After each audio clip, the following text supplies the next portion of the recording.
Next news, India calls out global बायस इन Russian oil trade. अब ये एक बड़ा इशू है इंडिया और रशिया के बीच में। इशू इस करके क्योंकि वर्ल्ड की जो रिच कंट्रीज हैं, नॉट रिच, वर्ल्ड की जो एडवांस कंट्रीज हैं, अब उस एडवांस कंट्रीज के ग्रुप में अमेरिका आता है और यूरोपियन यूनियन की कंट्रीज आती हैं। They are putting pressure on India कि आपको रशिया से पेट्रोल नहीं बाय करना या क्रूड ऑयल बाय नहीं करना है। इंडिया की अपनी एनर्जी रिक्वायरमेंट्स हैं, अपनी एनर्जी सिक्योरिटी के लिए India don't want to be dependent on all these countries who are the followers of America और अमेरिकन शू लेकर्स। इंडिया उनको फॉलो नहीं करना चाहता। रीज़न उसके पीछे, अगर हम लोग उन कंट्रीज़ पे डिपेंडेंट होते हैं तो हमारी जो इकोनॉमी है वो इम्पैक्ट होती है, क्योंकि अमेरिका को तो हर हालत में बेनिफिट है। अमेरिका की डॉलर की वैल्यू बढ़ती है और अमेरिका की खुद की वैल्यू इंक्रीज होती है। इट इज़ सेड दैट, अभी रिसेंटली आजकल में ये न्यूज़ आई है, हालांकि ऑफिशियल नहीं है, कि रशिया के अंदर ब्रिक्स करेंसी प्रिंट होनी शुरू हो गई है। सो it is understood that if we start making a currency and if we start using BRICS currency, then it will be a huge dent on American reputation और American hegemony. America को हर हालत में उसकी इकोनॉमी को नुकसान होगा और America का जो स्टेटस है, शायद वो जो इमेज है वो भी शटर हो जाएगी। अब it is not possible that America start attacking on all these major countries. It is not possible America के लिए। तो अमेरिका का maximum America can do maximum, that is putting ban on putting tariffs on India and all these countries. But still, the point is, if America try to do so, India has multiple options and to restrict the trade of America in India. If India start developing its own search engine as India has developed, but उसके ऊपर थोड़ा सा काम होना बाकी है, and AI के ऊपर थोड़ा सा काम अगर होता है, इंडिया के पास बहुत ह्यूज वर्कफोर्स है। अगर इंडिया चाहे तो 2-3 साल के अंदर अपना नया एक सर्च इंजन बना सकता है। बाकी अल्टरनेटिव डेवलप करने की बात है, चाहे वो इंस्टाग्राम का अल्टरनेटिव हो, चाहे वो एक्स का अल्टरनेटिव हो, या फिर वो फेसबुक का अल्टरनेटिव हो, यूट्यूब का अल्टरनेटिव, कुछ मुश्किल काम नहीं है। अगर हम लोग चाहेंगे तो 2-3 साल में बन भी जाएगा, क्योंकि पहले से बन के तैयार है, बस उसको अपने हिसाब से चेंज करना। तो अमेरिका भी इस लॉस को, अमेरिका के लिए भी अनबियरेबल होगा, इंडियन इंडस्ट्री का, इंडियन जो उसका जो लॉस है। बट फिर उसके लिए हमें अपने हाथ से, अपने हिसाब से चीज़ों को डेवलप करना होगा।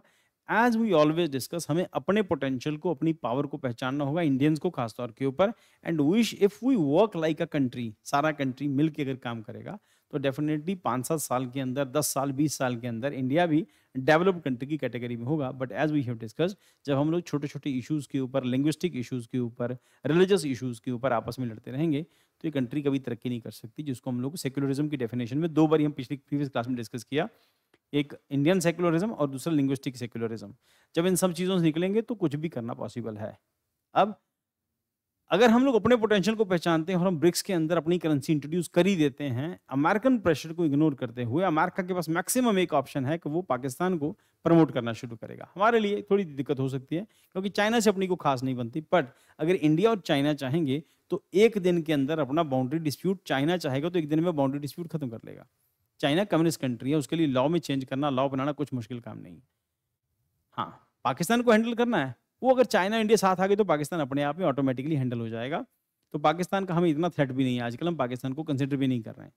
स्टिल अगर हम लोग इस करेंसी के ऊपर काम करते हैं, थोड़े से अपने करेज को दिखाते हैं, अगर ये काम हो गया तो हो सकता है अमेरिका से हमारे रिलेशन बहुत अच्छे नहीं हों, बट हमें कभी नहीं भूलना चाहिए, America also need India. America को भी इंडिया की उतनी ज़रूरत है, और किसी सब्जेक्ट में हो ना हो, बट इकोनॉमिक स्टैंडर्ड्स में, इकोनॉमिक कंडीशंस में America need India more than China. तो चाइना अमेरिका के हाथ से निकल जाए, अमेरिका को फिक्र भी नहीं है, क्योंकि इंडिया में अमेरिका का गूगल काम करता है, एप्पल काम करता है। चाइना के पास अपने सर्च इंजन है, क्योंकि उनको अमेरिका की जरूरत नहीं है। But still the mobiles are android, China के मोबाइल अपने सिस्टम पर चलते हैं, हालांकि एंड्रॉयड के ऊपर डिपेंडेंसी उसकी भी है। बट स्टिल अपने आप को उन सब चीज़ों को करने की जरूरत है, कर भी लेंगे। अमेरिका कोई ठेकेदार थोड़ी है दुनिया का, लिखा के आया पट्टा कि अमेरिका पूरी दुनिया के हेजेमन रहेगा। तो मल्टीपोलर वर्ल्ड है, कोई भी कंट्री अमेरिकन पावर को चैलेंज कर सकती है। ब्राज़ील अमेरिका की पावर को चैलेंज कर ही रहा है, बड़ी कंट्री है, साउथ अमेरिका की सबसे बड़ी। ब्राज़ील के साथ अमेरिका की नहीं बनती, चाइना के साथ अमेरिका के बहुत अच्छे रिलेशन नहीं है, स्टिल दे आर ग्रोइंग। तो जरूरी नहीं है, America also need the help of these countries. So अभी पेट्रोलियम के लिए हमारी जो डिपेंडेंसी, हरदीप पुरी साहब ने कहा MEA defended India's stance, citing energy security and market-based sourcing. Remarks can response to NATO's chief Mark Rutte's warning to secondary US sanctions. अब NATO इनका माउथपीस बना है अमेरिका का. नाटो के लाउड स्पीकर से ट्रंप साहब बोल रहे हैं, या ट्रंप बोल रहा है, वो जोकर है, वो अमेरिका को डुबो देगा. वो अमेरिका की सारी रेपुटेशन जो अमेरिका ने पिछले 200 साल में कमाई है, 100-150 साल में कमाई है, वो सारी डिस्ट्रॉय कर देगा. So what is the article? Reason उसके पीछे आप सब लोगों के लिए एक चीज बड़ी एसेंशियल है. घर के बड़ों को बड़ों जैसा बिहेव करना जरूरी होता है. जो घर के जो बुजुर्ग होते हैं, घर के अंदर जो एजेड होते हैं, अगर उनको रिस्पेक्ट लेनी है तो रिस्पेक्ट लेने के लिए कई बारी उनको मॉनेटरी बेनिफिट्स को इग्नोर करना पड़ता है, या ये कहो कि मॉनेटरीली उनको सोचना नहीं होता. अगर घर के बड़े बुजुर्ग भी हर चीज में पैसा सोचने लग जाएंगे कि घर में तुम स्कूटर खड़ा करोगे तो इतने पैसे, सीढ़ियों पे चलोगे तो इतने पैसे, रोटी खाओगे तो इतने पैसे. अमेरिका की पर्सपेक्टिव से अमेरिका को अगर दुनिया पे अपने आप को एस्टेब्लिश रखना है, हेजेमन बन के दिखाना है, तो उसको पैसे को लेके कम से कम उसको दिल खुला रखना होगा. उसने वर्ल्ड की कई सारी ऑर्गेनाइजेशन की जो एड थी वो बंद कर दी. हम लोग रिसेंटली भी डिस्कस किया, ठीक है. तो उसमें भी जो ब्राजील के अंदर जो इंटरनेशनल ऑर्गेनाइजेशन है सिमेट, तो उसके फंड को उसने बंद कर दिया. WTO को फंड को बंद कर दिया. और उधर जो है पोल्यूशन से रिलेटेड जो पेरिस एग्रीमेंट से, उससे अमेरिका पीछे हट गया. अगर अमेरिका सबसे पीछे उड़ता चला जाएगा तो एकदम आइसोलेट हो जाएगा. They start making it the group. अब यूरोपियन यूनियन इंडिया के साथ एग्रीमेंट कर रही है. It means European union India. Australia के साथ इंडिया का अपना एग्रीमेंट है. तो हर कंट्री, अफ्रीका के साथ इंडिया अलग से एग्रीमेंट कर रहा है, बिकॉज दे नीड एग्रीमेंट. तो ग्लोबल साउथ को इंडिया एक सेंस में लीड कर रहा है, जिसको हम लोग रिसेंटली डिस्कस किया था. तो अगर इंडिया ग्लोबल साउथ को लीड कर रहा है, इन कंट्रीज को अपने साथ लेके चल रहा है, साथ में चाइना आ गया, रशिया आ गया, ब्राजील आ गया, और अभी देखो कि रिसेंट में जो अफ्रीकन बाइट की कंट्रीज हैं, उन सब कंट्रीज ने खासतौर के ऊपर जो सियरा लियोन है, उसने रशिया से अपने रिलेशन कंपैरेटिवली बेटर करने शुरू कर दिए. घाना और ये सब कंट्रीज भी अमेरिका से बागी हो रही हैं, ठीक. यूरोपियन यूनियन से बागी हो रही है. एंटी फ्रांस एजिटेशन है वहाँ पर, जो वेस्टर्न अफ्रीकन कंट्रीज है वहाँ पर, क्योंकि फ्रांस एक्सप्लॉइट करता है उन सबको. फ्रांस के पास तो रिसोर्सेज है नहीं, इन कंट्रीज के जो रिसोर्सेज हैं. इंग्लैंड के अगेंस्ट पहले ही माहौल था. So there are so many things which are against America और अमेरिकन हेजेमनी. पर अमेरिका को समझना पड़ेगा कि दुनिया को वो डिक्टेट करने का जमाना वो 1980s नहीं है, 1970s 1980s अब वो नहीं है, वो जमाना निकल चुका है. अमेरिका पुराने तरीके से अगर दुनिया को कंट्रोल करने की कोशिश करेगा, अमेरिका भी डूबेगा, उसकी रेपुटेशन भी डूबेगी, उसका डॉलर भी डूबेगा. और ये कंट्रीज किसी वजह से ब्रिक्स डॉलर के ऊपर, ब्रिक्स करेंसी के ऊपर कंसिडर कर रही है ना. जिस दिन आ गया, हो सकता है थोड़ी सी करेज दिखाएंगे और साल 2 साल के अंदर अपनी करेंसी ले आए, तो इसका मतलब अमेरिकन करेंसी के जो अमेरिकन हेजेमनी थी उसके 3 टुकड़े हो गए. एक अमेरिका का खुद का डॉलर, एक यूरोपियन यूनियन, और दूसरा ये वाला. क्योंकि आज से कुछ साल पहले वाजपेयी साहब, मनमोहन सिंह साहब एक करेंसी, कॉमन करेंसी की डिमांड कर रहे थे, जिसको उन्होंने नाम दिया था एशो, एशिया के अंदर चलने वाली करेंसी. हालांकि वो सक्सेसफुल नहीं हुआ, और क्योंकि उसमें पाकिस्तान को एतराज था, श्रीलंका को एतराज था कि नहीं, बड़ी इकोनॉमीज हमारी इकोनॉमी को खा जाएंगी. पर ब्रिक्स कंट्रीज को तो वैसे ही कोई एतराज नहीं आपस में ट्रेड करने के लिए. तो इस करके अमेरिका सादा चिड़ा हुआ है हमसे, और अमेरिका हर कोशिश कर रहा है कि किसी तरह से उसकी रेपुटेशन बची रह जाए. इसी करके ये कोई नई बात नहीं है, कोई नया नहीं है. हमारे लिए जो खबर आती है वो 1 साल के बाद आती है. इंटरनेशनल लेवल के ऊपर वो चीज डिस्कस हो चुकी होती है. तो अमेरिका ने इंडिया को काउंटर बैलेंस करना शुरू किया बांग्लादेश से. अब उसने आसिफ मुनीर को वहां बुला के इंडिया को थ्रेट देना शुरू किया कि मैं इधर चला जाऊंगा. India is ignoring. कोई बात नहीं, हमें पता है कि हमारी चाइना से वॉर नहीं हो सकती. हम लोग डिप्लोमेटिकली अपनी अपनी जगह पे स्ट्रेटजीज यूज करते हैं, चाइना अपनी जगह, हम अपनी जगह पर ना तो चाइना की लड़ने की हिस्ट्री रही है, ना इंडिया की लड़ने की हिस्ट्री रही है. दोनों कंट्रीज कंपैरेटिवली बहुत पीसफुल कंट्रीज हैं, फैमिली ओरिएंटेड हैं. जो लोग चाइना विजिट करके आए वो सब लोग कहते हैं कि चाइनीज कल्चर जो है वो थोड़ा सा डिफरेंट है. ठीक है कि हमें वो हमारा पुराना दुश्मन रह चुका है, पर हमने ये भी डिस्कस किया कि चाइना के साथ जो पॉलिसी है, मेरे दुश्मन मेरे भाई की है. हमारा ट्रेड भी है उसके साथ और हमारा दुश्मन भी है. बॉर्डर के ऊपर पिछले 60 साल से गोली चली नहीं. तो अब इन दोनों के बीच में रशिया जो है वो एक लिंक का काम करेगा इंडिया और चाइना के बीच में. लेट्स सी क्या होता है. बट बावजूद इसके हमारी अगर चाइना से ना ही बने या ना बनने का ड्रामा होता रहे तो ठीक है. हमारे और चाइना के बीच में अगर ये जो नूरा कुश्ती होती है, जिसमें सिर्फ वो WWF की फाइट की तरह सिर्फ लड़ने, हारने और जीतने का ड्रामा होता है, बस वही रहे तो ठीक है. दोनों का बेनिफिट इसी में है. India dismissed concern about potential US sanction over the Russian oil trade. Petroleum Minister Hardeep Singh Puri and MEA defended India's stance, citing energy security and market-based sourcing. Remark came in response to NATO chief Mark Rutte's work on secondary US sanctions. What is the article?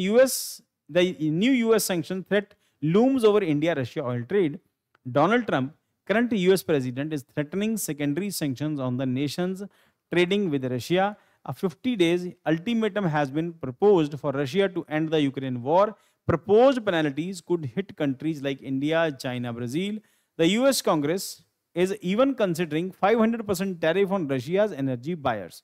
Aim intensify pressure on Russia after existing sanctions failed to halt its economy.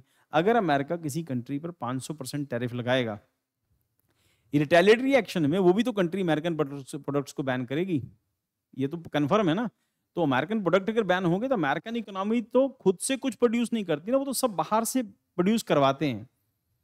American economy अगर ये सब चीजें होंगी तो America के खर्चे इतने ज्यादा हैं, जैसे बड़े आदमी के खर्चे होते हैं, तो अमेरिका के खर्चे एक अमीर आदमी की तरह हैं। अमेरिका अपने खर्चे कंट्रोल नहीं कर सकता और उसकी इकोनॉमी कोलैप्स कर जाएगी। अमेरिका जिस लेवल के ऊपर अपने सिटीजन्स को बेनिफिट्स देता है, अमेरिका इस बड़े सिस्टम से निकल के आइसोलेट होके अपने सिटीजन्स को वो फैसिलिटीज नहीं देख सकता। तो पॉसिबिलिटी है कि अमेरिका के ही टुकड़े हो जाएंगे। तो अमेरिका ही कभी टॉलरेट नहीं कर सकता। इस करके अमेरिका को या तो अपना प्रेसिडेंट के बारे में रिकंसिडर करना पड़ेगा। पूरे अमेरिका को ये बेवकूफ को बना दिया इन लोगों ने, इसके बस की बात नहीं है कंट्री रन करना। ये हर चीज में पैसा सोच रहा है। आज से पहले कभी अमेरिकन प्रेसिडेंट ने कभी ऐसा नहीं सोचा था, हर चीज में पैसा सोच रहा है। वो लाला जब आप प्रेसिडेंट बनाओगे तो यही गड़बड़ होनी है। सो India's position and concern in India, ये भी नहीं कि ट्रंप नहीं आता तो नहीं चेंज होते, ट्रंप की जगह कोई और भी आता। Change is permanent. दुनिया का अमेरिका ठेकेदार बना रहेगा, ये सोचना ही बेवकूफ़ी है। अल्टीमेटली ये भी बच्चे बड़े हो रहे हैं हाँ, तो वो जब पहले अमेरिका डरा के रखता तो हम छोटे थे, अब हम भी बड़े हो रहे हैं। अमेरिका धीरे धीरे बुढ़ा हो रहा है और हम धीरे धीरे जवान हो रहे हैं। अमेरिका को हमसे सच में डरना चाहिए। उस कंडीशन में अमेरिका के पास एक ऑप्शन है, हमसे बना के रखे। अमेरिका को समझना पड़ेगा कि वो हेजेमन नहीं रहेगा। अल्टीमेटली 10-20 साल के बाद उसका डिक्लाइन है। उसको भी वर्ल्ड की बाकी कंट्रीज की तरह ही ट्रेड करना पड़ेगा, बाकी सब काम करने पड़ेंगे। अमेरिका की सदा नहीं चलने वाली, अल्टीमेटली तो डिक्लाइन होगा। सो इंडियाज पोजीशन क्या कहती है? In India Russia trade hits 68.7 billion in financial year 24-25, 6 time rise since pre-pandemic, inclusive oil, fertilizer, oil, etc. In May 2025, India imported 4.42 billion worth of Russian crude oil. America को इतराज इस चीज का नहीं है कि हम अमेरिका से कितना खरीदते हैं, अमेरिका को इतराज इस चीज का है कि तुम रशिया से क्यों खरीदते हो। Next, Indian assets, it import oil from 40 countries versus 27 earlier, diversification is in place. तो पहले हम सिर्फ 27 कंट्री से पेट्रोल खरीदते थे, अब हम 40 कंट्री से खरीदते हैं, उसमें अमेरिका भी आता है।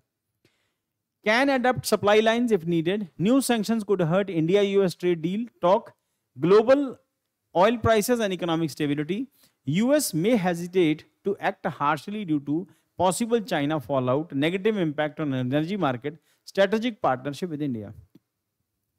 अगर अमेरिका को अपने खर्चे पूरे करने हैं तो उसको भी अपने प्रोडक्ट बेचने पड़ेंगे। अमेरिका के कंप्यूटर्स, अमेरिका की कारें, अभी तो इंडियंस ने कारें खरीदना शुरू किया है।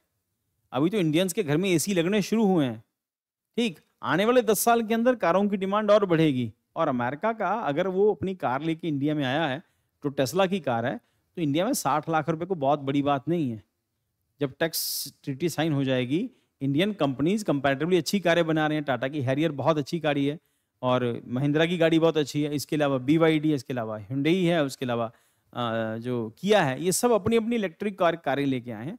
ये नहीं कि वो बेस्ट कार है, जो भी चीज़ें उसके अंदर हैं उसके अलावा ये भी ऐड कर देंगे तो ये भी बिकनी शुरू हो जाएंगी। तो इसका मतलब इस चैलेंजिंग मार्केट में टेस्ला बेचना एक बड़ी बात है, पर इंडियन मार्केट का पोटेंशियल है कि वो टेस्ला जैसी महंगी कार खरीदने का दम रखता है। तो इसका मतलब ये 1-2 कारें तो बेचनी नहीं, उसको साल 2 साल तो काम करना, उसको लाइफ टाइम के लिए काम करना है। इस करके उसको इंडियन मार्केट के पोटेंशियल, उसकी पावर को समझना पड़ेगा। अमेरिका हमेशा चाहेगा इंडिया में एक डीस्टेबल गवर्नमेंट हो जो कभी डिसीजन ना ले सके और अमेरिका अगेंस्ट कभी जा ना सके। अमेरिका कभी नहीं चाहेगा कि अगली सरकार भी इसी तरह से मेजॉरिटी वाली गवर्नमेंट हो या कम से कम मोदी गवर्नमेंट हो। पिछले इलेक्शन में हम लोगों ने देखा कि उन्होंने मोदी गवर्नमेंट की कैंपेन चलने नहीं दिया। इसका मतलब दे आर सीकिंग कि राहुल गांधी प्रधानमंत्री बने जो कंपैरेटिवली कम एक्सपीरियंस है और इसके अलावा एक ऐसी सरकार हो जो कंपैरेटिवली कम पावरफुल। इस टॉपिक को हमने पहले डिस्कस किया हुआ है। जो कंपैरेटिवली वीक गवर्नमेंट हो जिसको अमेरिका अपने पपेट्स की तरह उसको नचा सके। अमेरिका सारी दुनिया में यही चाहता है कि एक पपेट्स गवर्नमेंट हो, जहां से वो ईरान में भी चाहता है, इराक में भी उसने बना लिया। तो पपेट गवर्नमेंट अमेरिका की फेवर में है, क्योंकि उससे अमेरिकन पॉलिसी ठीक से काम करती है। और जब तक हम लोग डिस्टेबल्ड थे, या ये कहो कि 1990s तक या 2000 तक हम डिस्टेबल थे, अमेरिका हमें नचाता रहा। उसके बाद भी वाजपेयी के टाइम के ऊपर चेंजेस आए थोड़े बहुत। अगली सरकार फिर जो थी, यूपीए गवर्नमेंट जो थी, ये भी वही थी कि माइनॉरिटी गवर्नमेंट थी, तो इसके पास फुल सपोर्ट नहीं था। तो उसके बाद भी अमेरिका ने उसको अपनी उंगलियों में नचाया, कोई डील फाइनल नहीं हुई। अमेरिका ने डील की तो सी हमसे, न्यूक्लियर एग्रीमेंट हमने 2007 में करता है, बट वो फाइनल नहीं करता। अभी तक 2025 तक आते आते वो ठीक से काम नहीं किया उसने। अभी तो डील फाइनल स्टेजेस पर है, देखो क्या क्या होता है, अमेरिका से क्या क्या चीज़ें आती हैं, बट अल्टीमेटली बेनिफिट अमेरिका का होगा, क्योंकि उसकी टेक्नोलॉजी की चीज़ें इंडिया में बिकेंगी जो बहुत एक्सपेंसिव है। So, new sanctions could hurt India-US trade talks, global oil prices, and economic stability. The US may hesitate to act hastily due to possible China fallout, negative impact on energy market, strategic partnership with India, mixed reaction in the West. Trump's proposal is controversial. Some praise it is a tough shift in US policy towards Russia. Others fear that the deadline could backfire, allowing Russia to consolidate territorial gains. Lack of clarity and timeline causes confusion. Trump's MAGA base feels betrayed. Sanctions suggest a return to global entanglements. अब America के पास दो options हैं, और वो option क्या है कि या तो अमेरिका यूक्रेन के इशू से पीछे हट जाए, या अमेरिका फुल फ्लेज वॉर के अंदर कूद पड़े, तब जाके वो रशिया का मुकाबला कर सकता है। पर रशिया के साथ, रशिया के अगेंस्ट वॉर में कूदने के लिए अमेरिका को ह्यूज फंड्स चाहिए। अमेरिकन इकोनॉमी बहुत स्ट्रांग नहीं रही, अमेरिकन इकोनॉमी इस टाइम पे डोल्ड्रम्स में है, तो रशिया की खुल के सपोर्ट नहीं कर सकता। वो चाहता है कि रशिया जीते नहीं, इस करके वो चाहता है कि रशिया की ऑयल की जो एक्सपोर्ट है वो बंद हो जाए, ताकि रशिया के पास पैसे की सप्लाई कम हो जाएगी, तो रशिया वॉर को रोक देगा। रशिया इस करके वॉर को इतने लंबे टाइम तक कंटिन्यू रखने में सक्सेसफुल रहा, क्योंकि पेट्रोल बेच रहा है, इंडिया को भी बेच रहा है और चाइना को भी बेच रहा है। अमेरिका एक्सपेक्ट ये करता है कि इंडिया, क्योंकि डेमोक्रेसी है और डेमोक्रेसी भाई भाई होते हैं, इसके कि इंडिया से एक्सपेक्टेड है कि इंडिया, रशिया कुछ करे ना करे, इंडिया को जरूर करना चाहिए। So mixed reaction in the west. तो उसके बाद India's diplomatic stand. India stressed energy affordability and strategic autonomy. MEA denounced Western double standards, highlight Europe's own past energy ties with the Russia. India maintained rule-based trade approach aligned with national interest, not bloc politics. Conclusion, India has made it clear it would not succumb on the Western pressure over its energy policy. While future US sanctions remain uncertain, India's diversifying energy strategy, diplomatic leverage, focus on affordable access, provide a room for maneuver amid global power tensions. हम लोग कहते हैं America हमारे ऊपर pressure डालता है कि European union, कि आप लोग रशिया से पेट्रोल क्यों खरीद रहे हो। पूरा यूरोप रशिया से गैस खरीदता है, और रशिया से गैस सप्लाई लाइन रुक जाती है तो उनकी सर्दियां खराब हो जाती हैं। ये नखरे तब दिखाना शुरू करते हैं जब गर्मियां होती हैं। जैसी सर्दियां आती हैं, ये रशिया की तरफ खुद ही इंक्लाइंड होना शुरू होते हैं, रशिया की फेवर में जो डिसीजंस हैं इनके, या फिर जो स्टेटमेंट्स हैं, रशिया की फेवर में आने लग जाती हैं। जब गर्मियां आएंगी तो सब उछलते हैं, जैसी सर्दियां आएंगी इनको पता है रशियन गैस के बिना यूरोप अपने घर नहीं चला सकते, क्योंकि गैस से ही घर गर्म होते हैं, धूप वहां पे होती नहीं, तो और कौन सा तरीका घर को गर्म करने का। वो न्यूक्लियर रिएक्शन, जो न्यूक्लियर रिएक्टर हैं, टेक्नोलॉजी, उससे यूरोप उसमें ज़्यादा इंटरेस्टेड है नहीं।